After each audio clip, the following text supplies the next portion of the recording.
recording. Okay, sweet. I want to say Avi from TaiV. You should. We should change it. Oh my God. What is it again? Avi from TaiV. TaiV. Okay, Avi from TaiV. Welcome. Thanks for being on the podcast. And honestly, I've been really excited for this interview because we met, was it like 3-4 months ago at Merchant Kitchen? Yep. And our conversation was one of the reasons why I wanted to start the podcast. I feel like we got a mutual friend.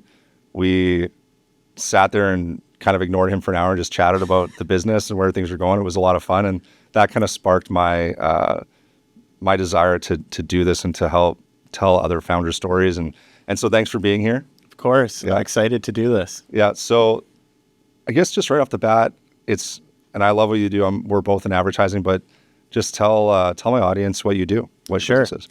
So we're a tech company or a tech startup that started here in Winnipeg. And what we do, which is kind of unique, is our tech connects to TVs in bars and restaurants all across the U.S. When those TVs go to commercial break, our tech is able to tell, hey, TV's going to commercial break, and is actually able to change the channel automatically so that instead of seeing the normal commercial breaks that are very problematic for a bar or restaurant, like a competitor ad might play, which they hate, or a diaper commercial might pop up while people are eating dinner that might, ruin the atmosphere. Instead, we can give the restaurants control and only sell ads that make sense for that environment. Think like alcohol companies, automotive really likes to play during sports games to people in bars and restaurants, sports betting companies while people are watching a sports game, right? And what's nice about that is it's good for the restaurant. It's also good for the advertiser because when they buy a TV ad, they normally can't target specifically bars and restaurants to the same degree that we let them. And so we're making business TVs and specifically the advertising and content that plays on those business TVs, we're bringing it into the 21st century, so to speak, and democratizing it and making it better. Well, and you also have a revenue share model with the restaurants now, right? That is correct. So what I love about your business is it's kind of a win-win. Yeah. It wasn't always that way too. And when we get into the story, I can kind of go over how we first started with one business model that we had moderate success with and how things really took off once we found the win-win situationship. So the restaurant gets to make money from it as well. So, they own the screens, they own the audience. Typically with anything else when it's relating to advertising, if I own a website and I have a whole bunch of audience there and I show ads there, I get a piece of the revenue. Yeah. But that's not the case with business that have TVs. And so we actually pay the restaurants a portion of the revenue that we make from all the advertisers because we think it's the right thing to do. Well, and it's a great sales model. It's kind of becomes a no-brainer for them. Okay, well, let's go back to the start of the business then. Like, sure. Where, again, you don't have a business degree. I do not. Where did this idea come from? How did it start? So the idea is not mine. Okay. The idea was my business partner. So I have two partners, Noah Polanski, who's our CEO, and Jordan Davis, who's our CTO, and myself. Noah and his wife now was sitting in a bar. He's watching the Winnipeg Jets play. And this was back when they were doing really well. If you remember, one of the first couple of years, I think that they were 2018. 2000. Yeah, that's what it was. 2018. Yeah. So he's sitting at Original Joe's down on Kenniston, drinking a Corona beer, and he's watching the Jets game. And he notices that when it cuts to commercial break, there's a Boston Pizza commercial that pops up advertising their $5 Corona. And he's paid $7 for a Corona beer or something like that. So he immediately notices the problem. Hey, this restaurant is now advertising for their competitor. This product that I'm drinking, this makes absolutely no sense. Talked to the general manager and asked her, was this something that you would want to get rid of? And she said, absolutely. And so started a really long and difficult process of building a piece of technology for the very first time was able to tell that the TVs are going to commercial break in real time on live TV and be able to switch it over for better content. Yeah, now that I know what it is, it just makes sense. But okay, so this is 2018, your business partner had the idea. Yeah. Then what happened? Like, what did you do next?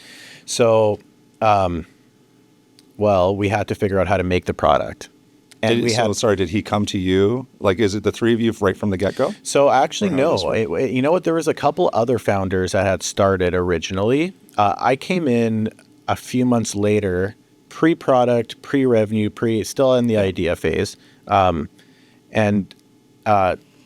so I think what happened was for the first few months, the strategy was, let's try to find somebody who already has this product. There's a couple people that claimed that they had a working solution that would do exactly what we were looking for, something that would be able to change the channel automatically during the commercial breaks. And so for a few months, we were talking to these gentlemen, and it never ended up going anywhere. The business terms didn't end up making sense. I think they got greedy, and their product never really worked as well as it said it did.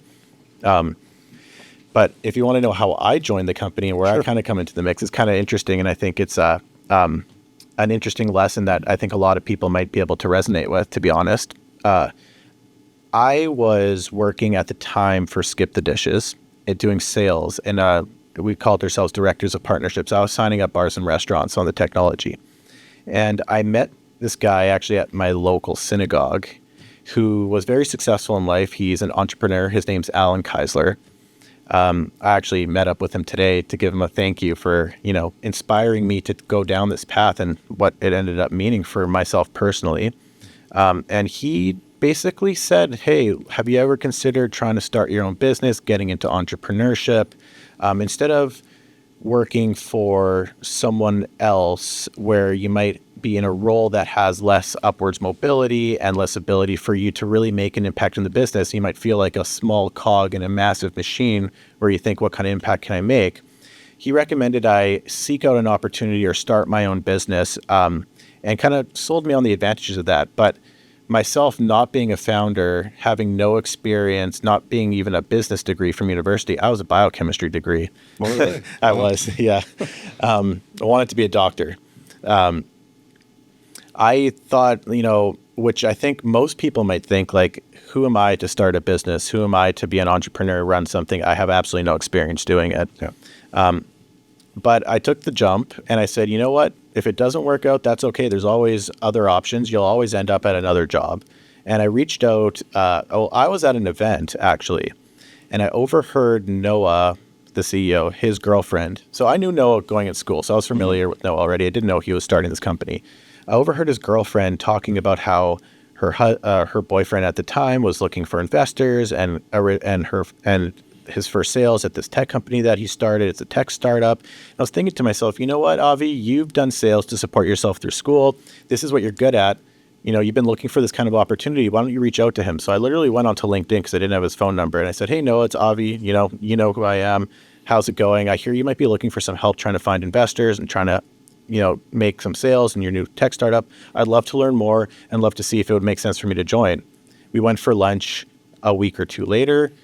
He told me about the business.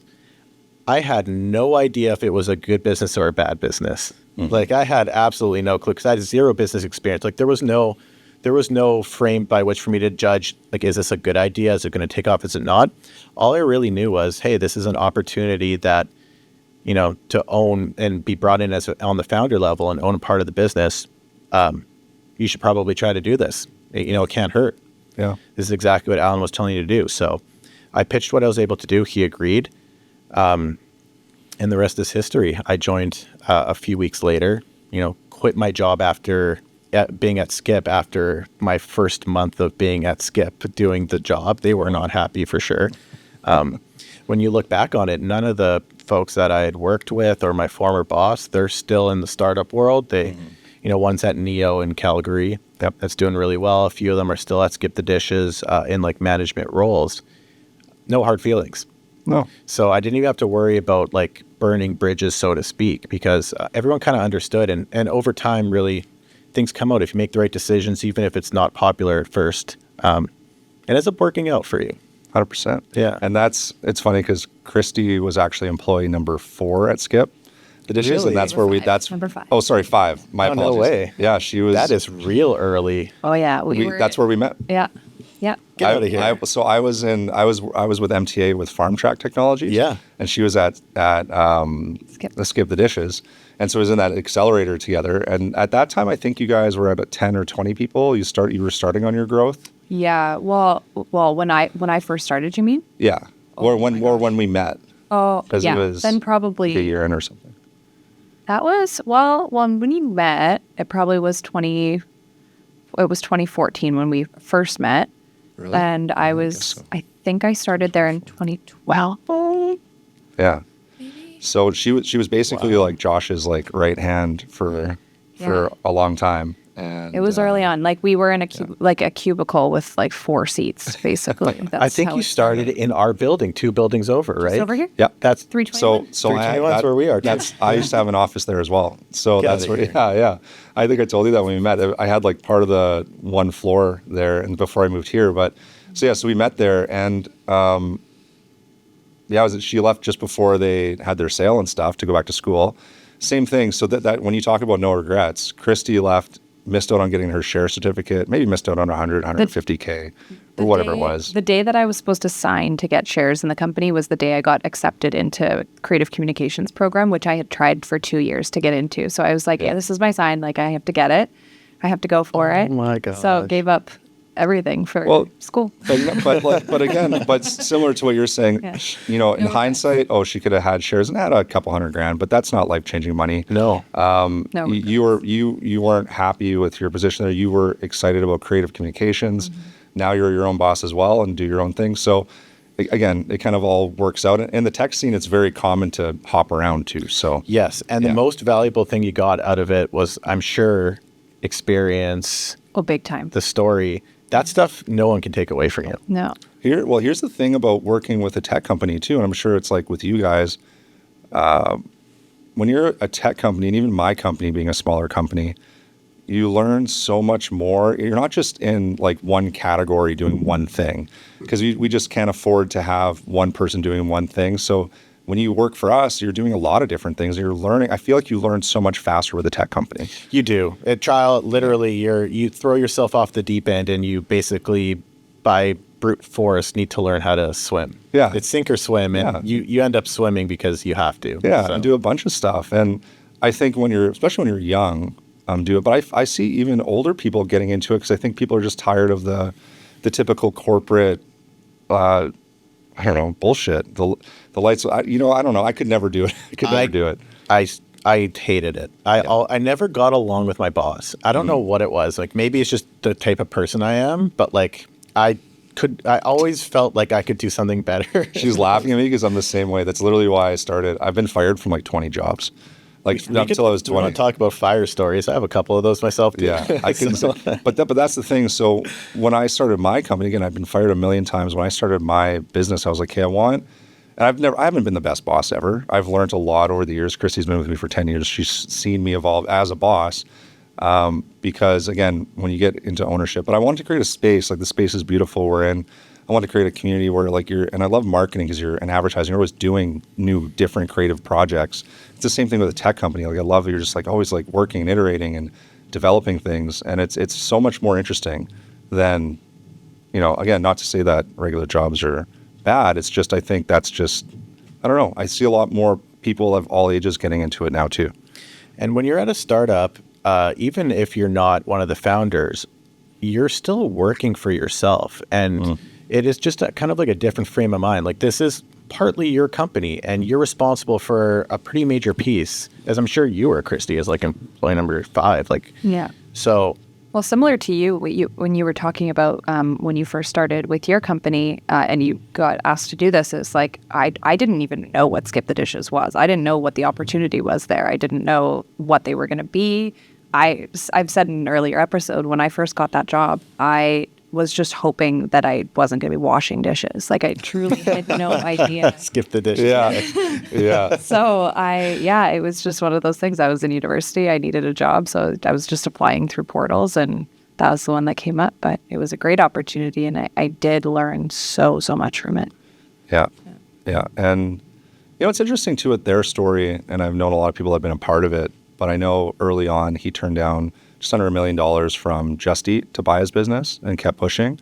I mean, even $1 million today, hard to turn that down. But I think that's part of a founder's job is you got to sell. You're selling to your employees, you're selling to your customers, your vision, what you can do for them. I'm curious, actually, with your team, how big are you guys now? So we're at about 30 people in headcount. Yeah. Most of that is based here in Winnipeg. We have one guy in LA. He's our CRO. It's our first executive hire that we brought in. His name's Tony Sikanolfi. Ad sales and seasoned veteran in our particular niche. Like his previous role, he grew a company called Loop Media and grew their revenue and took them public. And they're also screens in bars and restaurants. The only difference is their screens, like everyone else's besides us, we're the only ones that are on 30 screens at the same time where you're kicking in during the commercial break, those are the good screens to be on. 100%. Everyone's already looking at the TV. And they're looking at the sports game. They're not watching the thing scrolling with ads in the corner. Yeah. And the restaurant's their big screens and their main screens aren't playing ads the whole time. They're playing the sports game. Yeah. Remember when Bryce had that? It's interesting because what I love about your business is I've seen other people try things like that, like what you mentioned. Then Bryce had those ones where they were on the sinks in the bathrooms. I was just going to bring it up actually because I was wondering if it was similar, but that was same. It's the same concept. It's like how do you? It was in the mirrors. They had mirrors, right. But then they also had it they had it on the sinks too, like on the taps. We're talking about Bryce Duncan, right? Bryce North. Bryce North. Did Bryce Duncan have it? I have no idea who that is. It's another one. There was the mirror. They had mirrors, and then another company had the ones on the sinks. I thought that was Bryce, but I think it was because I met with Bryce, and I could be getting the last name wrong. Yeah, we met at the Free Press Cafe, and he told me about his stories and challenges, and he tried to grow an ad business. So I do. What I think where yours is going to succeed is they already have the TVs and everything there, and you're just adding your box to it. So let's go back to kind of the building of the tech and everything, because again, you tried to find someone that had it, you kind of did, and then now you have to build your own tech, which is a whole another challenge. How did that go? Yeah, I mean, it was a long process, and I mean, you can even argue we're still making improvements, although our tech now works and has worked for a while at this point. But imagine 3 people. Myself, I'm not the technical background, so I'm more of the business side of things. Biochem sales. Biochem sales. I mean, biochem is a bit of a tech thing, but definitely not related to like software technology like that. Yeah. No hardware experience, trying to build a board that does something that no one's ever been able to do before. And these are not the right people to do it. I mean, all signs say very smart individuals. My founders are absolute geniuses and very technical, but who are they to be the ones to make this crazy idea that no one has ever succeeded in doing before? Mm-hmm.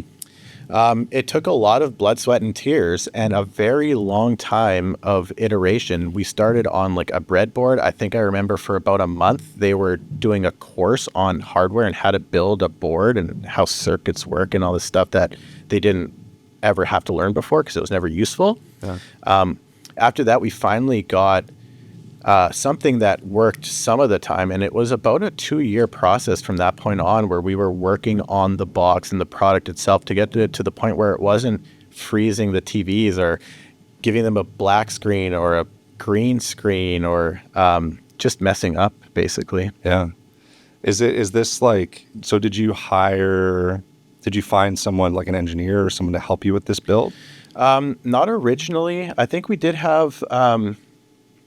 trying to think back then, we had a couple mentors at that point, although it was still very early in our entrepreneurship journey. So we had not had a lot of the mentors that we now do have. A lot of it was just learning about the tech online from free available resources. So you guys build the initial tech? Yes. You, the founders? Yes. I thought for sure that you guys hired someone to build it for you. No. We did it ourselves. We had no money to pay anybody, even if we had wanted to. I guess we could have brought in a 4th founder with the relevant skill set, but even that would have been hard to find somebody willing to do. Because unfortunately, I think less people are willing to be founders than they should. Yeah, true. But it's just funny because I guess for me personally, I can learn so much. Like the marketing, the web, I can get to a point where I know how something works, but not necessarily how to build it. But you guys actually figured out how to build these things. Yeah. Which is kind of crazy. Was it like a Raspberry Pi computer and like, or Yeah, it was fabricating it like that? Yeah, pretty much. It was originally like a processor, like a Raspberry Pi, and a custom board that we had made. Yeah. That has some secret sauce that I probably shouldn't say That's fine. Yeah, publicly. But it was just a combination of both. And I think our original product was an Android box. We took out the Android box, took out the part that the batteries would be in. We literally took out the batteries, like drilled it out, took out that area, put in our board, connected it to the like Android box board, put it back together. If I had one in front of me, you'd see it. It looked like absolute crap, but it worked. Yeah. Some of the time. Maybe that first box will be worth like $1 million one day. Someone will want to buy it. We have a little line in our office. We have like our original boards, and if you look at our very first board, it's like it looks like somebody made it in like a toy shop or something like that. Like that's awesome though. Yeah, it's see really the progress of things. That's what's cool about being a tech company that has a hardware product. With FarmTrack, we were scanning cattle, but it's not something I could really show in front of you. I have photos of it, but it's neat, and you see the different iterations, and it's only going to get better, obviously, as you guys get more clients can afford. So you guys build this box, and this is still back in like 2018. You guys are just kind of had your first version back then? Yeah, exactly. In 2018, we got our first customers, and we had a box that didn't really work that much. So our very first customer was, shout out to Trevor Knott at Knott Encore, if you guys are familiar with that. We just bought a car from them. Did you? Yeah, Christy got a Benz. Nice. It's a much nicer car than I do now. So. He was the first guy. I remember emailing him saying, hey, we have this product that can replace TV commercials. We're looking for beta customers. And I never even met him in person. I haven't said a word to this guy, but he emailed me back saying, absolutely, you can do it. Here's this person that'll help you get in. He let us do that, which was really nice of him. Maybe a key lesson here is just talk to other entrepreneurs. We're willing to help each other out. Like, we want to see each other succeed, and almost nobody sees a bunch of young founders or just first-time founders that are coming in honestly, and like there's something about that makes you want to give them a shot. You really get a lot of brownie points for that. 100%. So we go to this auto dealership, myself, Noah, and Jordan. And I'd set it up, so I come there too, although I wasn't doing the install. And we were there for, I believe, 4 to 6 hours. And it was just... How did you guys hook this initial product up to the TV? Like, did it just go through HDMI? It goes, yeah. So it uses HDMI, and you plug in, it sits between the cable box and the TV. So you unplug it from the TV, you put the cable, you put the HDMI into our box, and then you continue it to the TV. Makes sense. It's got to intercept that feed. And then it uses AI to know when it's essentially it uses AI and computer vision, and it works kind of like a human works, where it's looking at a whole bunch of different things. We don't realize that we're doing it. Like, if we were to ask, is this a commercial break or is it a sports game? Well, how would you know? You'd hear what the sound, you'd look at the video for certain things. If it looks really different and it looks like it's completely not a sports game anymore, you'd know it's a commercial break. It kind of functions in the same way. Oh, cool. Yeah. Although it didn't work at first. Like, we froze our TVs a million times. We had to go back so often that we bought a Wise camera. We bought like one of those like cameras that you install as like a security thing for your house. I put it on the desk of the salesperson so you could see. Pointed at the TV, and we just monitor it the whole time. That's funny. Yeah. I've had a couple of those. Well, and so you guys got your first one in with Knott, and then what happened? What happened from there? We got a few more beta customers. These were customers you're basically just installing the boxes, and you're not charging them yet? No, and that's a really big thing that I've seen mistakes. Like, even people going through Y Combinator would come to me because they knew that I was the guy that was doing sales for TaiV, and we had a pretty good growth rate even going through Y Combinator. We were actually named one of the top 20 companies coming out of that batch, which was, it was pretty exciting. They would come to me and they just say like, hey, like, how do I get my first customers? And like, I would tell everybody the same thing. I'm a really big believer that it's more important to get your product in somebody's hands to get the feedback on what you need to actually do to actually find product market fit and deliver value. It is not worth making your first dollar. It's not worth spending 100 times more effort finding your first customer to be paying than it is to give it to somebody for free to speed up that iteration cycle. Because no matter what, you almost always have a large amount of work you have to do more than you think. You think you've finally made a product that's going to work exactly, and like everyone's going to want to use it exactly how you built it, and that's not the case. No, true. No, true. And also, this is a long game. This isn't, you're not going to make $1 million your first year, more than likely. If you do, great. But I think it was 5 years before I pulled any salary. I was just dead broke. And also, then you're investing in your people, you're investing in growth. Like, how did you survive going through that period? How did you manage not to make any money for 5 years? I bartended. Okay. Yeah. I bartended. That's it. When I was working at Enterprise Rent-A-Car. Was the last official job I had, full-time job before, and I started my agency there. Actually, I had a company with a guy, and again, I have no idea what I'm doing here, but we were doing, developing security camera systems and databases and stuff. I had no idea what I was doing, but whatever. It was cool. It was tech. I liked it. Started that, and then started doing websites, getting into marketing that. But I basically would work once I left Enterprise and realized I didn't have a paycheck, and I left right before I was supposed to get a $5,000 bonus too. But I didn't care. I was like, whatever. I was like, oh, they're here. I just, you know, when you made up your mind, you're like, I'm going. Yeah. It's not a money thing. It was a life thing. Of course. And so, and took the leap. And then I was like, you know what, bartend 2-3 times a week. But I think on paper, in my year 5, I think I had $19,000 in like income that the government knows about, the tips from the bar. But again, it didn't matter. I basically was like, hey, what do I need to survive? I can make that bartending. Then you're working. So I'm working 50, 60 hours a week on starting an agency. I was selling websites before I had a website. I was using, paying for people in India, losing money on every project. But it was like, whatever, just like sales, like find someone that's gonna pay me to do something for them. Yeah. And then I'm gonna do the best job I can. And if I lose money on it, whatever, it's just, you need that portfolio too. Once you can start speaking to the process and now I have hundreds and hundreds of projects under my belt, obviously, as you grow. And so just the wealth of knowledge you get them. But that's 5 years was just like, yeah, I was dead broke. And I think I met Christy. Once I met Christy too, my life started getting a lot better. I kind of like really focused a lot more on work, less on the bar scene, all that. But it was that's what helped me get me through it was bar. I needed a side job. I tell people this all the time. Like if you're going, what I say is the only thing I would do differently is I wouldn't quit my job that I had at the time. The only issue was I was working 6 days a week, 60 hours a week at Enterprise, which is a lot. But I would try to do 20 hours a week on the side on your side gig. So work 80 hours a week, do that first and build that up and get some customers and try to get a salary. Because it's some of those stressful times of my life have been, and then even when the business was growing, like when you have payroll of 80 or 150,000 a month and you don't have money to cover that, that's the most stressful thing. So financially, I wouldn't wish that stress on anyone. It's something you're going to deal with as a founder, as any business owner deals with it. But I would say at least try to get yourself going if you can, or like do what you did and just eat, and what you and I did, just eat ramen noodles every day. Yeah, I ate ramen noodles. I definitely did not go on EI, and no, that didn't happen. I didn't go on EI either. No, EI didn't pay me. No, yeah. I've never gone on EI. I never felt right about it. I was like, I can make money.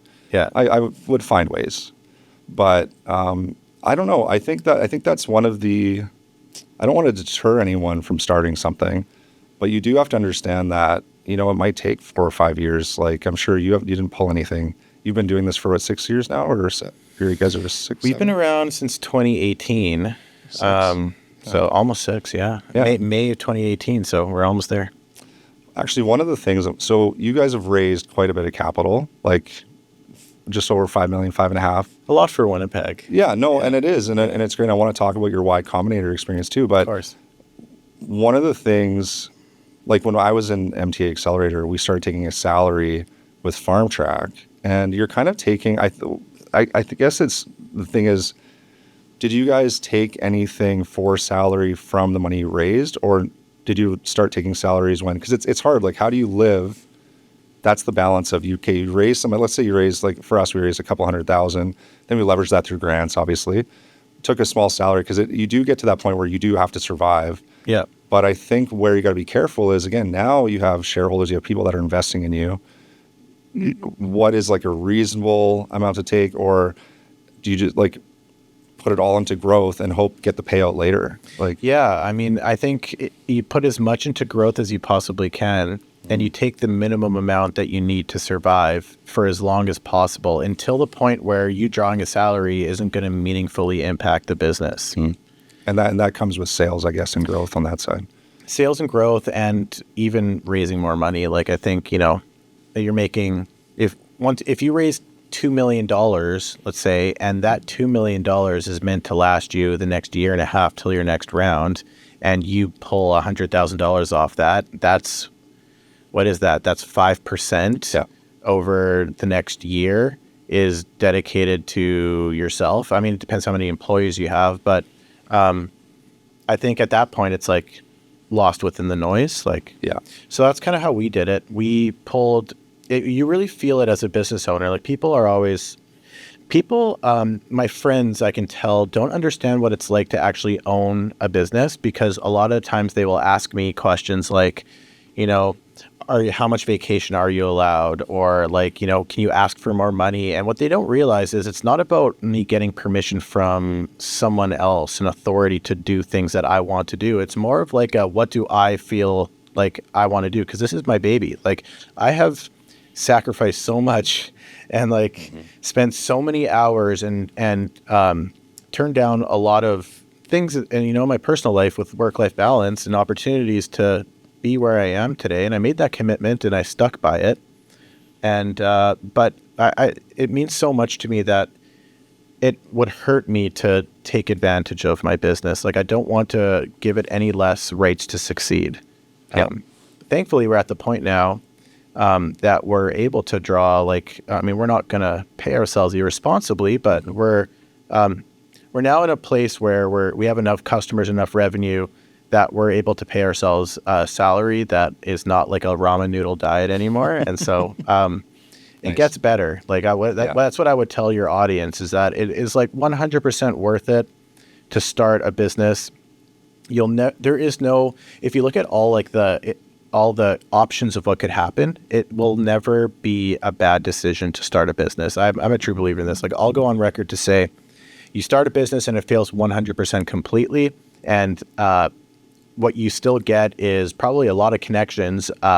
You probably met a whole bunch of other entrepreneurs and potentially some mentors. You might have spoken to some investors, people that are invested in your success and want to see you succeed. And now you have a way better network. You have way better experience, even though you feel like you're a failure because your company did not succeed. You probably still learned a whole bunch, and you're a much more attractive candidate, even if you don't want to continue to pursue entrepreneurship. Yeah. I've thought about that a lot, because I've failed so many. I've been doing this for, I don't know, maybe 12, 13 years on my own. And there's been so many valleys, especially like COVID was one. There's times where, and especially when when you've had so much success and growth, and then because there's when you hit 1 million, 5 million, 10 million, there's all these usually growth where you can actually fail. Like, it's not just because you have 20 million doesn't mean you're going to succeed in revenue. I see it with companies I work with. And some days you're like, you know what? Maybe it'd be nice just to go work for sales for someone and not do it. Because I feel like if I wasn't running a business, I'd probably just be in sales. You can kind of almost make as much if that's what you care about. But I don't know. I wouldn't feel right not building something. I've always been building things. I've always had something I'm working on since I was a kid. I've always been building things. It's in my nature. It's in my nature to just struggle through it. And honestly, if you're not struggling through it, is it worth doing? This is where it's tough when we talk about employees again and work culture. I try to push people a lot. I expect a lot out of them because I expect a lot out of myself. And I feel like if you're, I don't know, that's one of the things I think since COVID has been challenging, is keeping people motivated. Maybe it's the right people. I don't know. How has it been with your staff and your culture in your office? Yeah, it's, I would say we're not super demanding. I mean, there is a lot of pressure. Don't get me wrong. Yeah. We're not asking our employees to work 12 hours a day, 7 days a week. We are not doing the skip model. That is not our direction. Like the skip was intense. Yeah. We are more supportive of I think we want our employees to have a work-life balance. We want to try to help promote that.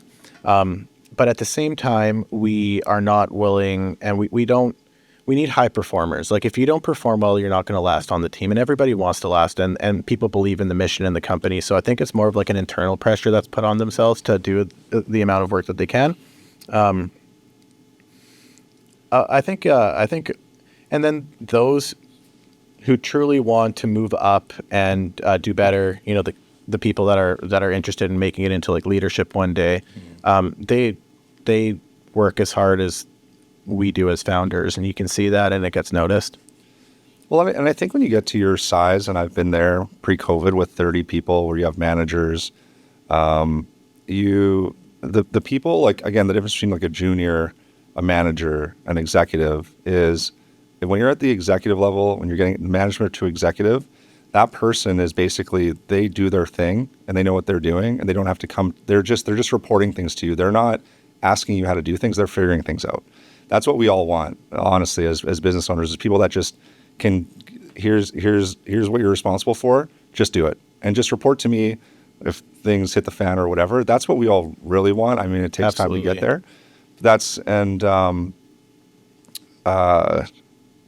I forgot what my point was going to be with that, but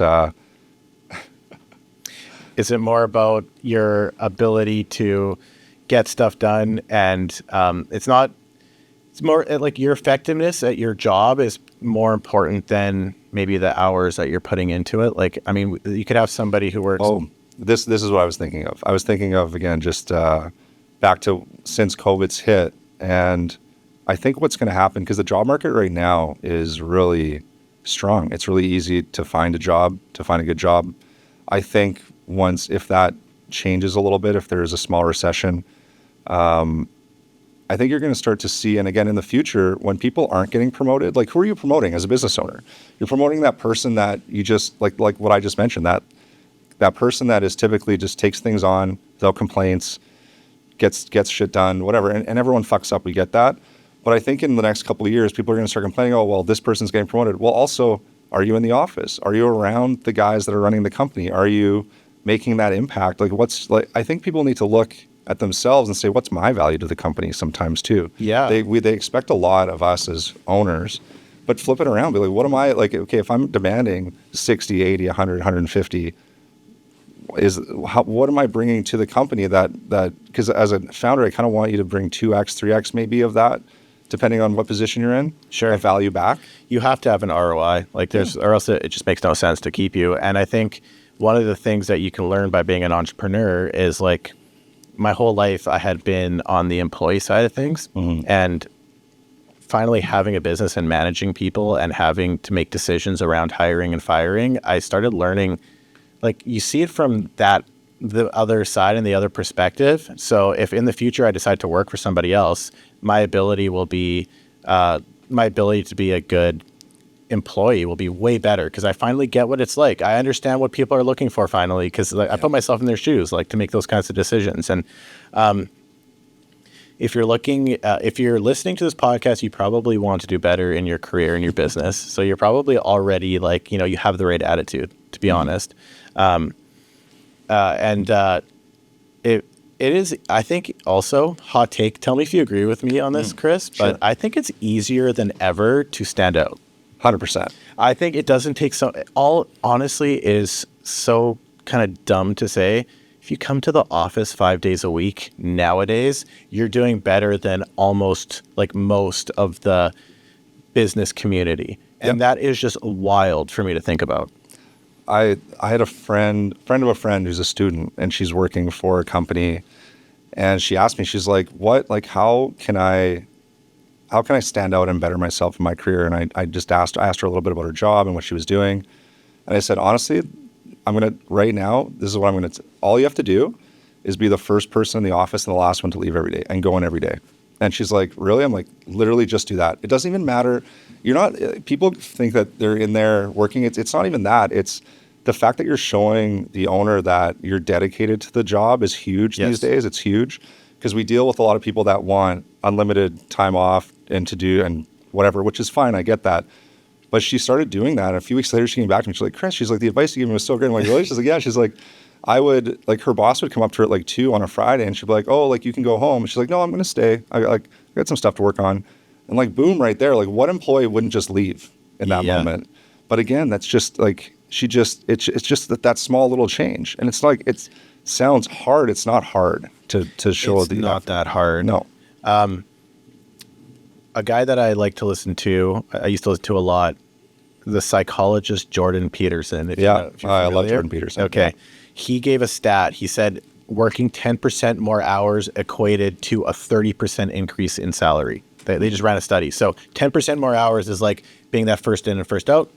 And 30% more salary is like, you're going to get noticed, you're going to get promoted, or you might even be, or part of the data might be that business owners make more money and they also work more hours, but still, that's what he recommended as well. And I think just goes to show. Like, I'm all for work-life balance. The hybrid model is probably here to stay. I know some companies that refuse to let people work from home, which is fine.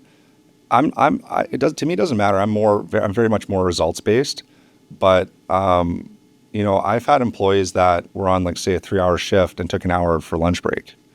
And I'm like, what do I even say to that? I'm like, how do you think that that's okay? So I don't know. It's funny. I think everyone's a little different. I think, and I've seen, my cousin Nolan's a good case study for someone who is young. I think he's only like, Nolan's 22 or 23. He's now managing he works for a construction company. He's now one of like he's a construction manager.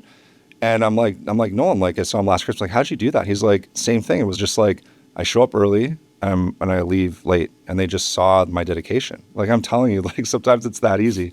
The other skills, and the other thing too, I'll always work on people that I think are more dedicated. Like, I'll put more time into. If they, you know what I mean? Like, if they have less skill sets, like, I'll put more time into them. Yeah. I'll spend more time with them. I had a guy where I was in a rut because we had a site that went down. We had to rebuild something. Again, no complaints. Just we stayed together. We stayed 3-4 hours, got something fixed. Like, that's the kind of guy. I don't ask that very often, and it wasn't even like I asked. It's just we just sat here and got the work done. Those are the kinds of people I'm putting my effort into.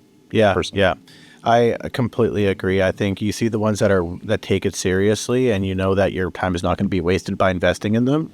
Yeah. The other side of the coin is I want to invest in people that have big ears and that are coachable and that actually want to learn and actually want to grow. And it's easy to tell. That's interesting. Big ears. Big ears. Yeah. Nobody listening. I also use that a lot as when we were starting as a business. I didn't try to sell our product. I wanted to meet with people to learn what they would want us to build. And I would always tell all my customers, we still do it to this day. As an entrepreneur with big ears, I want to know, do you have any feedback for me? Whether it's our current customers, people that decided to stop using our service, people that continue to use our service. I'm always asking, because the customer knows better than you do what they would want you to build and what they would probably pay for that if you were to build that's next on your product roadmap. 100%. Which is, again, why I say you should give your product away for free so you can finally get that feedback. But also, don't use email surveys. Like, talk to your customers. People are scared of talking. I'm like, talk to your customers. They're like, well, I sent them a survey. Why didn't they fill it out? Because nobody wants to fill that shit out. I've never sent a survey. I wouldn't. If I send an email, it might be through email, but it likely is more like asking for a call. Yeah. Hey, what is it like? Hey, I'm interested in learning what we could build that you would be interested in. Can we help on a call? Blah, blah, blah. And like, also, can you help us out? Like, some people will do that when it's a survey and it's like, help us improve our customer service. Like, blah, not coming from you personally. It's probably not personalized. It's like a mass marketing email, and I don't think I've ever filled that out.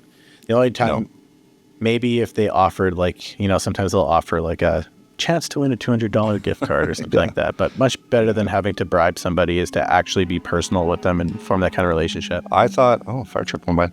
I thought actually, so what I'm doing right now to get testimonials from our clients is I'm offering, I'm A, showing them how to do it, and B, if they send us one, I'm gonna help them edit and film some for their customers. So kind of like, you help me, I'll help you. Like those win-win situations are always better, because then it's like, okay, sure, I'll do 10 hours editing for you and help you with your testimonial videos, because everyone needs those.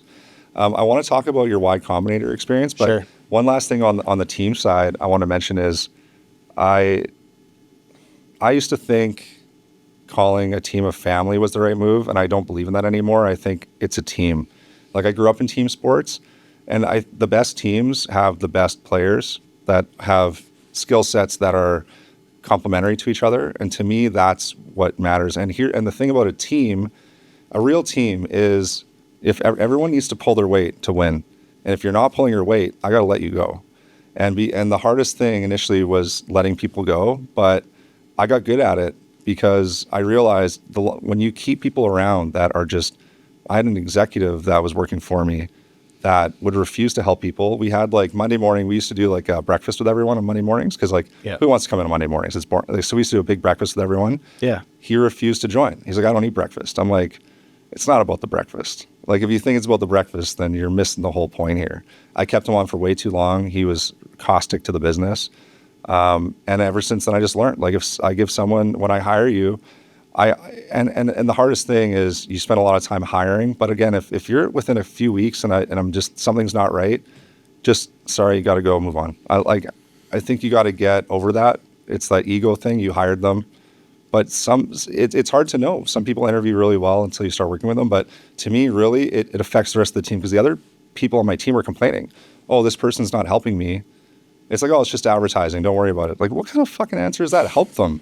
So, and I kept them around for way too long. And so the answer is, people respect you more when you want some more bourbon? Absolutely. Yeah. Fair. So people respect you a lot more when you have the balls to let people go that aren't there with the team, right? So that's the last thing I wanted to say. That's what was on my mind. I wanted to add one more thing to this. Just because if it is founders listening, or future founders listening to this, from that side of things too, you have to be the person, enough of a person that people respect, that they want to be the one coming in early and staying late. So from that side of things too, be the leader that you want in your team as well. Yeah. True. Yes, I completely agree. I think it starts from the top. There's nothing like, no matter how much you think, people notice, employees notice, the team notices a lot more than you think they notice. And if you're not living and embodying what you're asking from your team, they're not going to completely lose respect for you. Yeah. Well, because I've been in the position, like, I think I'm a great employee, but I've also worked for people who I have not given me reason to respect them. And it made it very hard to want to be that person for them, for their company. So, yeah, it goes from both sides. 100%. Absolutely. Okay, so, Avi. Yes.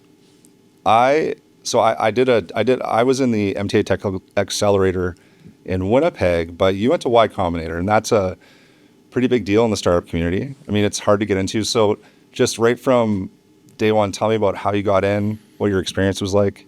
We had to apply 3 times. It's something that we wanted to do. It was like a dream. I don't think it's something that we expected. And as first-time founders, to make it into Y Combinator, they have to believe in you.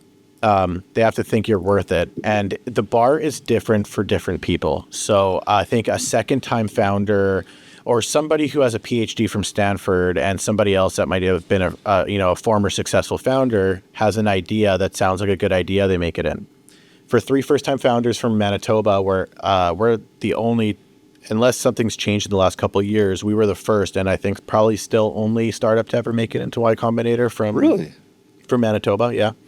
Wow. And I would have assumed someone else has made it in, but I mean, to me, whenever I was in the tech startup community for a lot of years, Y Combinator was like the big one. That's like what everyone was trying to get into.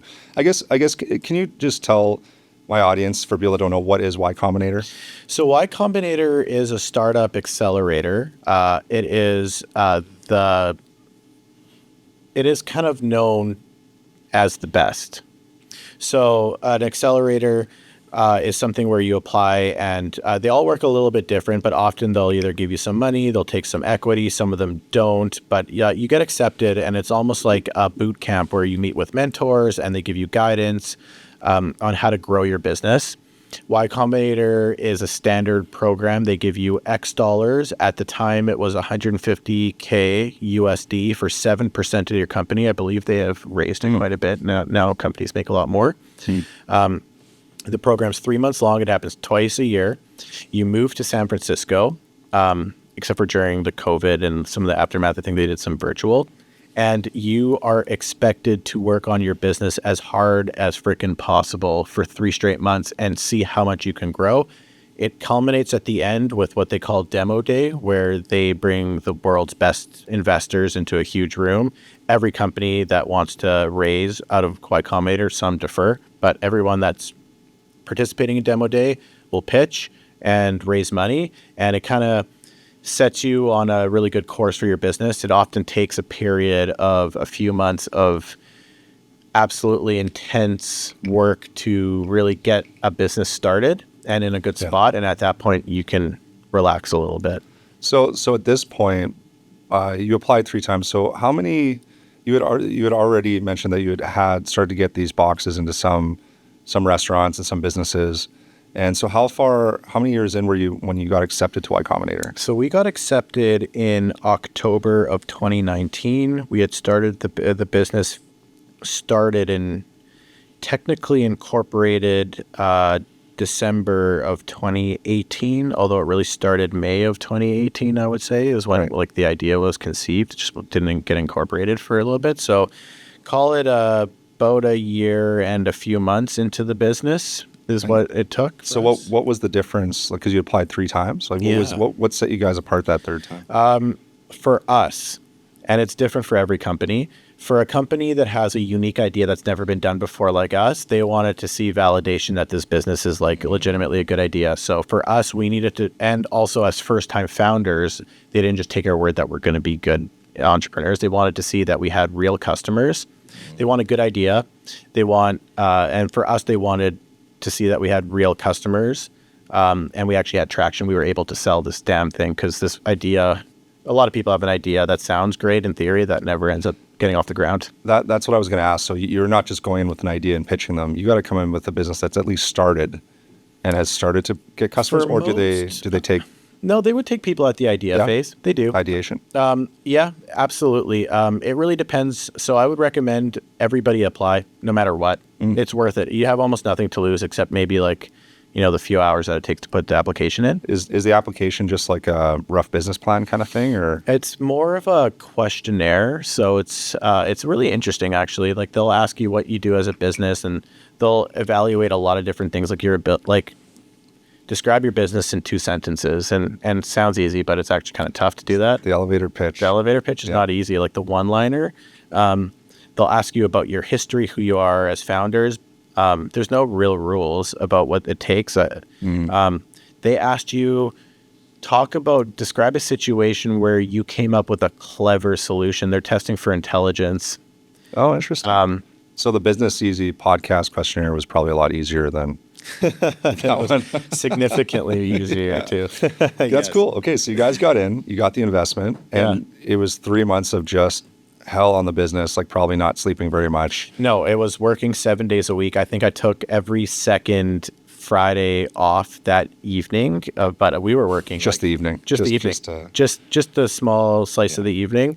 You're mentored by some of the world's best mentors. Not only are they formerly really successful founders themselves, but Y Combinator as a business has probably seen 2,000 to probably somewhere between 2,000 and 5,000 startups go through the program at this point.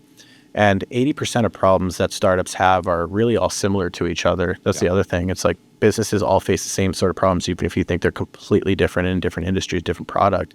So what they're really good at is helping you avoid the common pitfalls that startups make, helping you basically, because of the name accelerator, like they accelerate your learning curve, and they tell you, focus on this, don't do that. They don't know how to run your business as well as you do, but they can tell you how they would approach the problem. So every week we met with one of our group partners, they call it. We had 3. One of them was Jared Friedman. He was the CTO of a company called Scribd. I don't know if you've heard of it. No. Scribd was like, buy books online. This is back in early internet days. So yeah, there's Jared Friedman. We had Eric Mijikowski. We were a hardware company. They matched us with a hardware mentor at YC or partner at YC. He was the creator of the first smartwatch. It was called, oh boy, one thing I remember now. Okay. Anyways, created the first smartwatch. And the third guy, his name was Uri. He's in medicine. He created a med tech startup or something like that. So, Gotcha. yeah. To your point about staying focused on the right things as a startup, there's this guy I know that tried starting an underwear company. He'd been doing it for like 5 years. I'm like, oh, like what's going on with that? He's like, oh, well, I'm like, how are sales? He's like, haven't really been selling much. I'm like, why? He's like, oh, I'm still working on the product. But he has a full-time job doing something else. And he's got like $60,000 worth of inventory. He's just not selling, making excuses for whatever reason. He's doing this for 5 years. And I said, well, you really, no offense, you really don't have a business. You kind of just have a hobby. I mean, and he got kind of offended and we almost got in a fight. But people don't like being told that they're not. I'm like, just give up on it. I'm like, and because the reason we got to this point, we were at Earl's and with some friends, and he kept poking me about it and he wanted to prove that he was a better business owner than me. And I'm like, and I'm like, I don't care about that shit.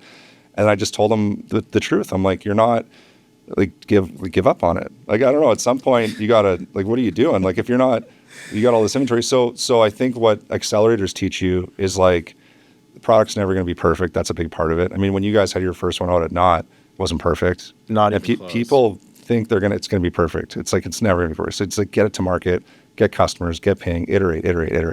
Yeah. I'm assuming that's what a lot of it was. 100%. We used to charge bars and restaurants. They were the payers. Outside advertising was not a thing. Bar owner would pay us $250 a month, give or take, and they would get to promote their own business. And that was cool. And it was a hustle, and it was hard to convince business, restaurant and bar owners to pay us money to then make more by promoting their own products on their own screens. Sorry. So your model then was, they're going to pay you, the restaurant's going to pay you, and you're going to show their ads during the commercials. That's right. Yeah. I see. Yeah, I would make ads for them. As the worst designer of all time, probably. I would hop on to iMovie with my Mac, and I would add the Ken Burns effect. I felt like I was amazing at the time.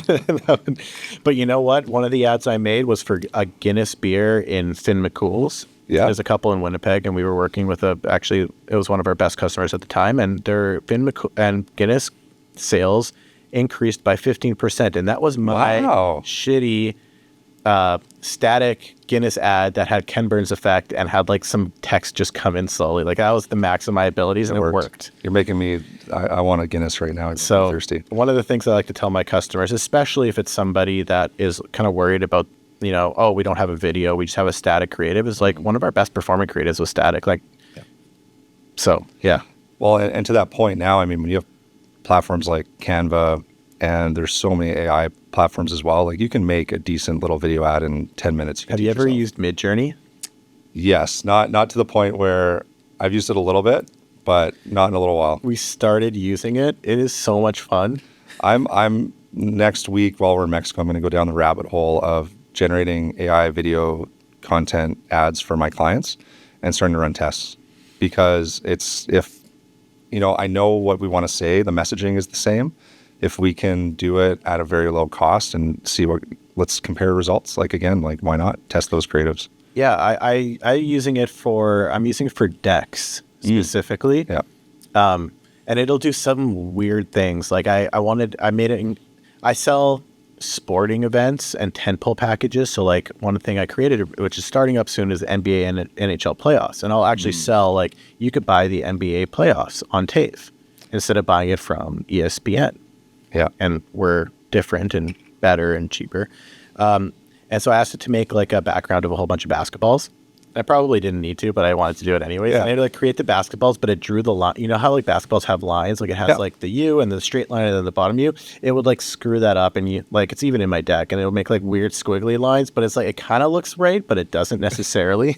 So it's the way AI, the way it thinks and produces things is like, it doesn't, not the way we look at it. It's like, no, it's not perfect yet, but it's useful for, like, little things. Like, I don't know if it would be good enough to make a full video ad for a customer that needed to use their assets or incorporate assets of their product that they're trying to promote. Like, I'm not sure if it's at that point yet, but for like generic things like show a busy bar or restaurant with sports on the television. I asked it to do basketball and hockey on the television because I wanted it to be both NHL and NBA. It made a really busy bar, but on the TVs, it would be like a basketball court with hockey players on the basketball court. So it's like, You should try that anyways.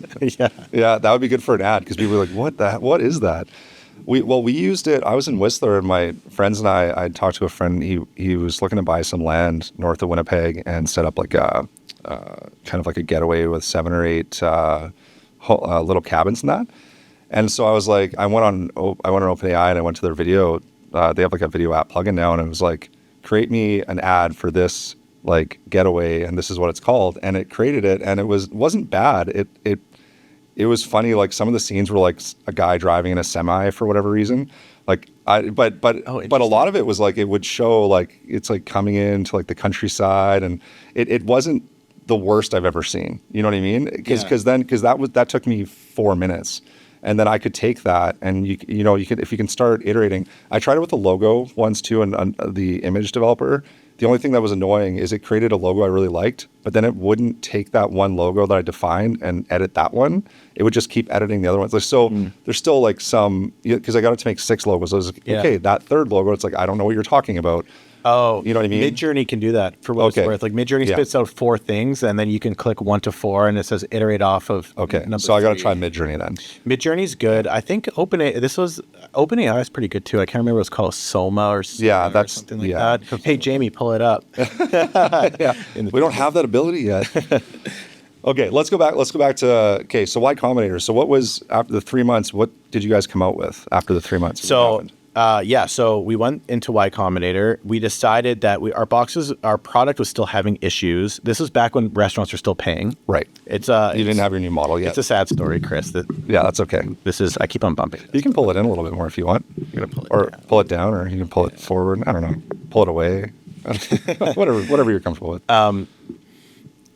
We went through we got into Y Combinator. The decision was we should focus on growth and not on the product. And this was like counterintuitive maybe, but it's like, hey, your boxes don't work. Like, it's not great on the TVs. It freezes the TVs. How long is it going to take you to fix? Oh, it's going to take you a month or 2 to fix. Well, you have 3 months in Y Combinator. Scrap it. Let the product continue to have problems, and every single person focus on growing as much revenue as possible, because at the end of Y Combinator, there's demo day. And if you could show a strong growth rate, you can raise a lot of money, and then you can fix your problems. Interesting. That was the strategy that we came across pretty early on, and so that's what we did, and we had a really good growth rate. We went from like 10 or 20K a year. I know it's really small numbers, but I mean, for a brand new product and for a company that's been around for a year and a half, like that's how we started. We got to 100K give or take a year, in like, whatever it was, 3 months or 2.5 months. It was good. It was a strong growth rate. And so we did that, and I would go door to door in San Francisco, and I'd visit every single neighborhood. So I know San Francisco, the city, really well. It's pretty cool.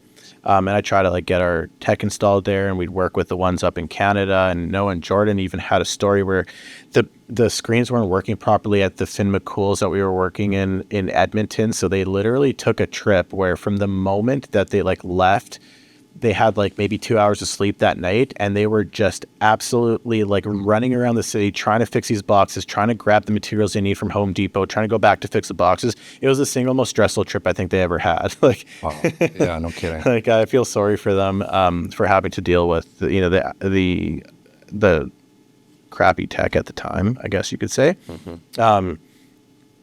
We made it, and everything went really well. And then demo day was going to happen, but this is March of 2020.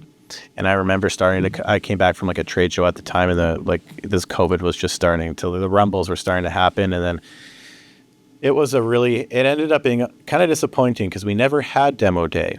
Demo day was supposed to be an in-person event, but that like COVID hit like literally like a week before. So they canceled demo day. They did something virtually online. Which was okay. We still had some interest, but being a business that works in bars and restaurants and all of them closing at that time, hats off to Noah for being able to raise a few $100K coming out of that from our previous investors. Shout out Connexus Venture Capital in Saskatchewan, one of the few prairie-based VCs that are available. But yeah, everyone pretty much pulled out. We had to go into cockroach mode and work on the product, but we had 0 customers because it was like the first 3 months of COVID. It was a very difficult time, especially for myself as the guy who was doing primarily sales and working with, our customers. We had no customers, and the only work that was possible was doing work on the tech and fixing the boxes. Like, I mean, what am I going to do there? Yeah, right. So, but did that, and you know what, I've had a lot of these pitfalls, and every time, even recently with CDAP closing and putting on, and every time something like that happens, I always look at the benefit to it, right?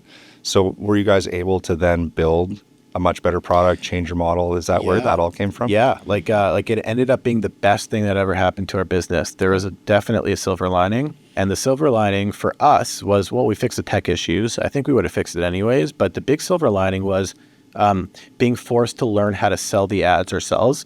So now the restaurant or the bar was no longer paying us to use it and promote themselves.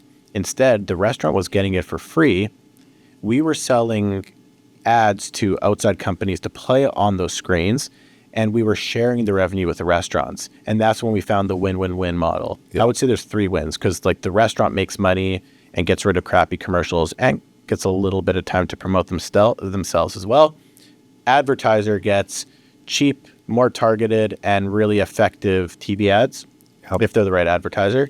Customers is the third winning party in the whole situation, because they no longer have to see crappy commercials. They will be more entertained during the commercial break because the ads will be designed and more targeted for them. Yeah, no, I agree. It's a great product. The only thing that comes to mind is if you grow too big, will you get the cable networks are coming after you because you're getting rid of their ads?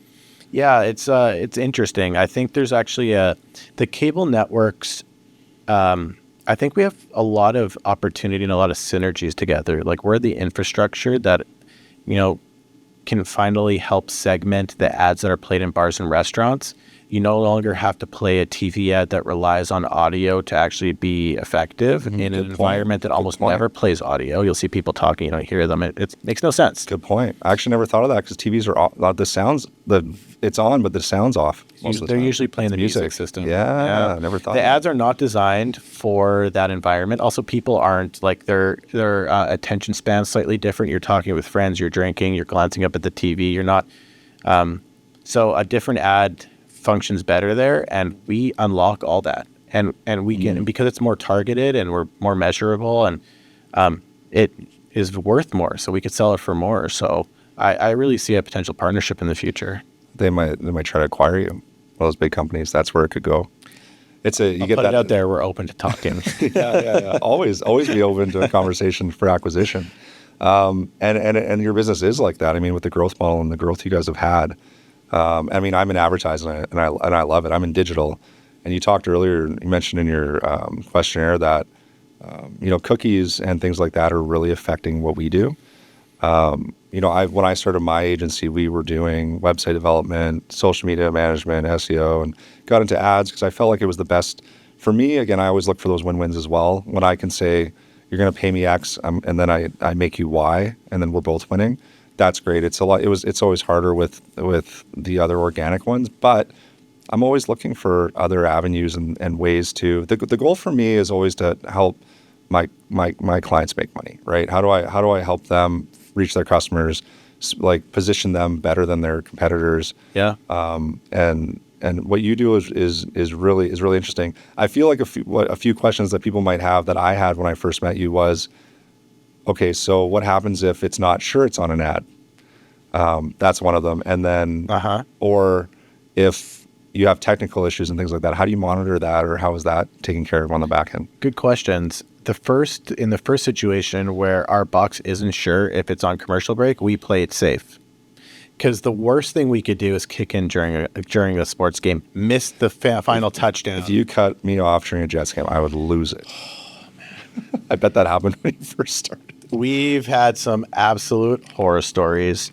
I feel really bad about this one, but we had a bar in Tampa Bay, and they were a veterans bar. Well, the veterans would go there, like former military members. And during the national anthem, I know. Okay. Oh no. During the national anthem, we thought it was a commercial break. We kicked in. So not only did we interrupt the national anthem that everybody was like standing and respecting, but the ad that we interrupted with wasn't like an outside advertiser. It was the ad for the bar restaurant. So you just see like the restaurant promote itself right in the middle of the national anthem in a veterans bar. Oh, wow. Yeah, we don't work there anymore. We had another one. I feel like lucky for you guys, there's millions of restaurants. Like there's no There's a shortfall. lot. There are a lot of them. As of today, we work with like something like 700 or 750 down in the U.S., which is good numbers. We wouldn't So much potential though. so much potential. Yes. Yeah. So I can't. Okay. So you were asking, what happens if we're not sure if it's a commercial break? We play it safe. Yeah. We have a lot. Just don't interrupt it. I would rather miss a commercial break than try to take advantage of every single one that exists. And when I sell advertising to like an advertiser, they're paying for a certain number of impressions. And if it doesn't pop up that commercial break and it waits till the next one, they're still going to get what they paid for. So. And you have the good data, the analytics on the back end. Oh God, the best in class, Chris. Best in class. I'm serious. We've never seen reporting data analytics. Yeah, you haven't seen our dashboard, but I need to see it. It's a work of like, it is like a thing of beauty.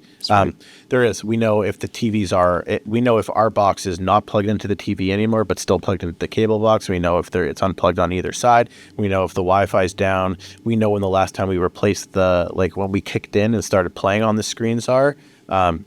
We know more than our competitors do. We're also a much tighter integration because we're like literally inside the AV system. We're not a TV in the corner just dedicated to our own content plus ads that nobody actually notices or watches. 100%. How do you guys service these boxes and that? Like if you have an issue, because you're not remote, but in person too. Like we have an AV tech in every city that we have. Oh, really? In the States. Oh, okay. And we're getting better at being able to control things remotely too. So there's a lot we can do. In fact, right now, one of the things we're doing that's really exciting for us is imagine you're at a bar and there's 10 of our boxes. And they're all like, behind the TV or they're all on the server rack in the back. If one goes down because of Wi-Fi or has a problem, the other ones can connect to it via Bluetooth and fix it. So it's almost like a hive mind where one goes down, the other ones fix it up, which will hopefully reduce the number of times we have to spend money to have somebody physically go down there and fix it, because that gets costly. Yeah, but those are all those things you're working through with growth, right? Yeah. I mean, we're evolving. And you keep onboarding restaurants, keep growing, and then those problems they cost less and less, and keep iterating on your technology. Yep. And at first, I would recommend this for anybody who wants to be a founder, at first costs don't necessarily matter. What I should say is unit economics don't matter. You don't have to be good at doing things you don't have to do things that scale. Do things that don't scale is a huge thing they taught us in Y Combinator. Do things that don't scale. Do things that don't scale to start. Like if you do not use the excuse, well, but one day when I have a team of 50 people, I cannot have all 50 people do this. Therefore, I'm not going to do this to get my first customer. BS. Mm-hmm. Do things that don't scale, and you will learn, and eventually you'll learn to make a scalable model of it. So yeah, and you know what? To your point, we have with our marketing agency, we have just like a crazy project management system that I evaluate everything when a project's done, and oftentimes we lose money on small projects, but every time we do that project, I learn, okay, where can we be more efficient? Do we need to charge more? Whatever it is. So it's not you constantly iterate, analyze and iterate once the project's done. Yeah. Sometimes I'll pay a designer $2,000 for a $1,500 project. Be like, okay, well, lost money on that one. It was maybe a small campaign or something or a design, but why? Why did that happen? Like, did we not ask the customer the right questions and get the right materials? And we ended up having to put a lot more time into doing a rebranding when it was just supposed to be a campaign. Like that kind of stuff happens all the time.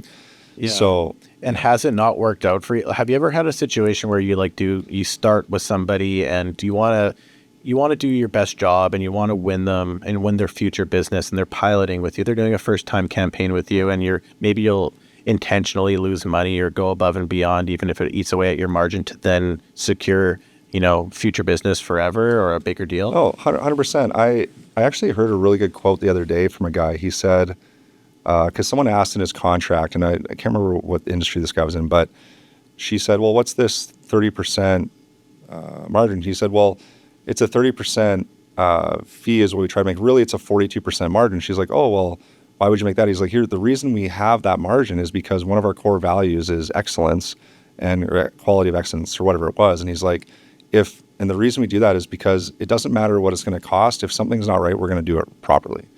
And I like that. And I never, and honestly, personally never really understood the value of core values. But when you start tying them into your pricing and marketing and making it more transparent to your customer while you're charging, then it kind of starts to make sense. It's like, because that's true, because there's projects I work on where I might not make money for 6 months if it's a retainer. I mean, there's just so much work, and it's hard to know getting into something when you're building strategies and campaigns and what you're really going to make. And so I'm testing in different models all the time too. I'm testing, showing the customer, okay, this is actually 25,000, and this is how it breaks down, rather than like a monthly thing. So I'm constantly testing and iterating, like the pricing models too. Yeah, we do that as well. Yeah. I mean, we're on a home network that has a lot more space to play ads than we're able to sell through. I mean, that's actually really quickly changing, but we're also just growing so fast. We can't keep up. Like our demand can't keep up with how fast supply is growing. Like the number of screens we're adding. It's a great problem to have. I mean, yeah, it is. And the double-edged sword is that we could sell it for whatever we want, because we're the ones that are setting. We have zero. Like, there's nobody else that you can compare it to. It's not like we have to compete with X person for pricing, for the most part. So it's a bit of a challenge, but at the same time, it lets us set whatever we want, and so we're always kind of testing and tweaking, like you said. Yeah. One of the things that really bothered me as a first-time founder at doing our business was that we had nobody to look for the answers. Like every time something was like, how should we pitch our product? Well, no one else does it, so you got to figure it out yourself. Sorry, there's zero direction that you can pretty much take from, which was frustrating, but you learn to think for yourself pretty quickly. Oh, 100%. And I've always thought about presenting pricing versus not presenting pricing in my industry. Like if I'm selling a high ticket, I don't want to talk to every small business. I want to talk to medium-sized businesses, like just based on our economics. So, but again, you learn from testing. I mean, that's the nice thing about digital with all of that. But well, let's wrap it up, because the bourbon's kicking in and we should get some food. But I want to know from you, again, with all your experience, and again, thanks for coming on, what advice do you have for those future founders that want to get something started? I know. Well, if you're listening to this, I would say, the first thing I would like to say is you should 100% take the plunge and do what most people are not willing to do. And I promise you, it'll be worth it. And it's hard to see in the time, but it is always worth it. You'll not be disappointed. The second thing I would say is once you're ready to do something, there are two more things I want to get. Go for it. No, that's fine. The first is do what make something people want, and your next goal is to make something as fast as freaking possible. Do not spend all the time researching and creating the perfect product. Like we were talking about earlier, the faster you can put an MVP or your minimum viable product out into the market and get it into people's hands, the better off you will be as a business. The third thing is, if you want to get some guidance and learn how to do it, Y Combinator has a lot of resources that are available for free online that are there for everybody that want to use it. They have like a YouTube channel that has a lot of really cool, web series, I guess you could say. The other resource that I think is really cool that you might enjoy is this a guy named Paul Graham. He was the founder of Combinator, and he has a personal website. It's like paulgraham.com or something like that. You can Google it. He has essays written about startups, and he's like the expert. So he talks a lot about entrepreneurship and the advantages and the common pitfalls that startups fall into. So it's all out there. Literally anybody could do this. Most people are not willing to do it. The question is, are you going to do it? Like, are you willing to take that plunge? Chris, you want to touch on that? No, I actually just wanted to say you've plugged a lot of people except for yourself. Can you tell people where to go to learn more about your business? Yeah, for sure. You can. So our website is TAIV.tv, TaiV.tv. My name is Avi Stoller. I'm also, as a person who got a lot of help from mentors in the past, always willing to help anybody that wants to learn and wants to do this. So feel free to find me on like LinkedIn or something, mention that you heard me on this podcast, and I'd be happy to help. Well, I appreciate that. No, that's great. And to your point, when it comes to the resources that are available, I find that the people that are willing to continue to self-educate post-secondary education, post-high school, are the ones that are going to probably have success. When I had a friend, Bobby, he was actually our first guest on this podcast, came to me, and he's a rock star in Winnipeg, Attica Riots. And he said, he's like, Chris, kind of my music, I got a family now, music career is kind of, I'm not pursuing it as much. I'd like to get into doing SEO. And like, what would you recommend? I gave him 3 or 4 courses. I said, go do these, come back to me when you're done. And nobody ever comes back. Like most people just, okay, sure. Like they wanted a quick fix. Yeah. Comes back like a month later. Oh, I did it all. Now what? I'm like, oh, you did? And he's like, and then he shows me reports he did for some clients, whatever. Wow. Fast forward like 6 months later, he's now contracted working with me. I give him all the clients that are too small for our agency. I give him, and now he's building a book of business for himself. I'm paying him monthly to work for me. And that's all just from like, if you're going to go again, if you're going to go to Avi and Avi, Either way. Avi, if you're going to go to him for and want to chat with him, by all means do it. But like, I feel like anything he gives you in terms of next steps, like do them. And because Bobby's life's totally changed. Him and his brother now have an agency that are, I'm not sure what they're doing, maybe like 10, 15 grand a month. I mean, from zero less than a year ago. Pretty awesome. Good right? for those guys. And they have another business as well where they have 2 group homes. But the point is like and that's just all from him taking that step, coming to talk to me. And it's the same thing that you and I have done in the past. But then executing, like execution's huge. And then the only other thing is like, just keep learning, man. Like there's so much knowledge out there.